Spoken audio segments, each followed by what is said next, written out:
నేటి వార్తల్లోని ముఖ్యాంశాల మేడారం మెరిసేలా, జాతర మురిసేలా, రాతి కట్టడాలుగా వనదేవతల గద్దెలు, ఆదివాసి చరిత్రను తెలిపే వేల చిహ్నాలు, 251 కోట్లతో శాశ్వత అభివృద్ధి పనులకు ప్రభుత్వం శ్రీకారం చుట్టింది. అధికారుల పనితీరు మరింత మెరుగావాల్సిందే, నిర్లక్ష్యంగా వ్యవహరిస్తే కఠిన చర్యలు తప్పవు. సమన్వయంతో, సమర్థతతో తెలంగాణ రైజింగ్ విజన్ 2047 సాధ్యమే. అన్ని శాఖల కార్యదర్శులతో సమీక్షలో CM Revanth Reddy.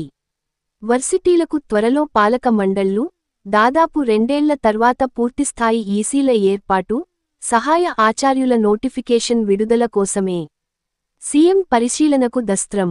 సర్పంచుల్లో 86.4% SC, ST బీసీలే, general అభ్యర్థులు 13.6% మంది, పాలకుల్లో యువతే అత్యధికం, రిజర్వుడు స్థానాల కంటే అత్యధికంగా 166 చోట్ల మహిళల విజయం. వ్యవసాయ శాఖ యూరియా కొనుగోలు కోసం 5 జిల్లాల్లో ప్రయోగాత్మకంగా ప్రవేశపెట్టిన మొబైల్ యాప్ను 1,00,000 మంది రైతులు డౌన్లోడ్ చేసుకున్నారని మంత్రి తుమ్మల నాగేశ్వరరావు నిన్న తెలిపారు.